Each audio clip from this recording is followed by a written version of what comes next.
Hi everyone, I'm Tabitha, and today we're talking about dual point of views. Many authors decide, for a variety of reasons, to include more than one main character in their story. This can be done in a lot of different ways. For example, in my book Breaking Iselda, Iselda's sections of the story are told in first person, but every other character is told in third. In contrast, in my current work in progress, I have two main characters. They alternate chapters, and both of them tell their story in first person. In order to do research for these titles, I read a lot of books where there are multiple main characters. And from this, I've formed my tips that I'm going to share with you today, things you should consider or look for when you are writing from multiple point of views. Tip number 1, each of the characters is going to need a distinct voice. My advice for this one is imagine a person you really know or an actor that reminds you of this character. Before you write any scene involving this character, take a minute to remind yourself of that image or memory. This will help you get into that role you're about to use. It's really important that your two main characters do not sound alike. They have distinctly different voices and ways of talking. It shouldn't confuse the reader, wondering which one of your characters' heads we're in now. Sometimes, when writing multiple point of views, I actually have to stop and take a break in between two different characters. It's not unlike how one would get into a character before being in a play. You have to be able to turn off one character and step into the role of the other. Number 2, be goal-focused for all of your main characters. Before you set out to write the book, character development is going to be very important. You need to know what each character wants, what they fear, and what they're willing to do to get what they want. These goals should drive each scene or story or section for every character you have. Ask yourself this question: if they're not furthering their own goal, why are they even there? Number 3, outline separately and then together. Timelines can get tricky when you're talking about multiple main characters. So my advice for this one is going to sound a little strange.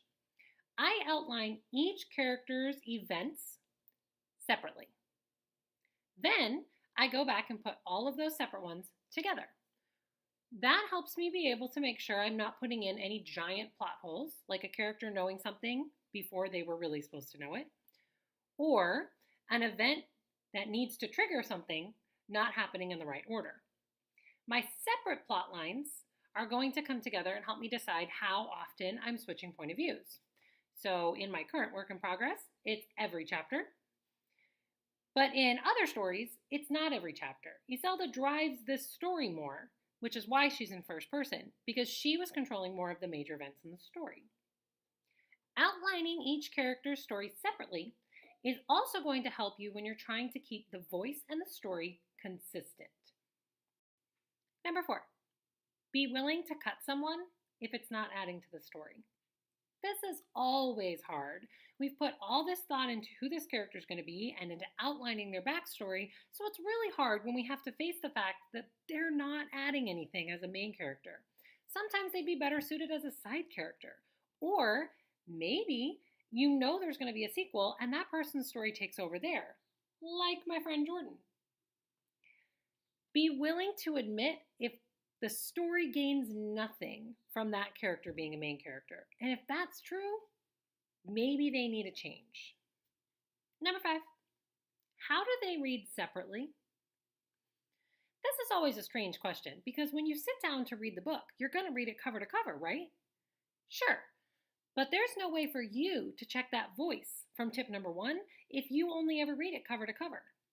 So instead, when you reread a finished book that has multiple point of views, my last piece of advice is to read all of the chapters or sections that star that particular main character.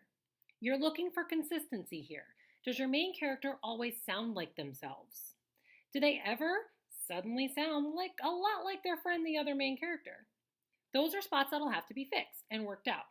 Of course, I do still recommend reading the whole story cover to cover, just like I describe in my editing video. But when you're dealing with multiple point of views, one of the most important things we have to pay attention to is consistency. And a lot of times we'll find the problems in that when we read all the sections involving one character by themselves. Okay, Okay, that's it for me and my advice on how to effectively write multiple point of views or multiple main characters in your story. As you can see, it's a lot more work up front, in the middle, and at the end, but it can be worth it for some stories. For more advice or to see this in action, I highly recommend in the young adult age category, Party by Tom Levine, and in the adult age category, Small Great Things by Jodi Picoult. I also want to point out, you may notice the banner behind me has changed to add in a fourth book here. This is available now on pre-order. It's coming out at the beginning of June, and I'm really excited for you guys to see that. It's my first science fiction, actually, so it's a young adult, just like my other ones, but science fiction this time. Yay! Check out my Amazon page. Just search for my name on Amazon. You'll find all 4 titles. You can get them as ebooks right now, and you will be able to get all of them in paperback. This one's coming in the beginning of June. That's it for me. Don't forget to hit subscribe so you know when I'm back. Keep plotting the path to your dreams, and I will see you next time.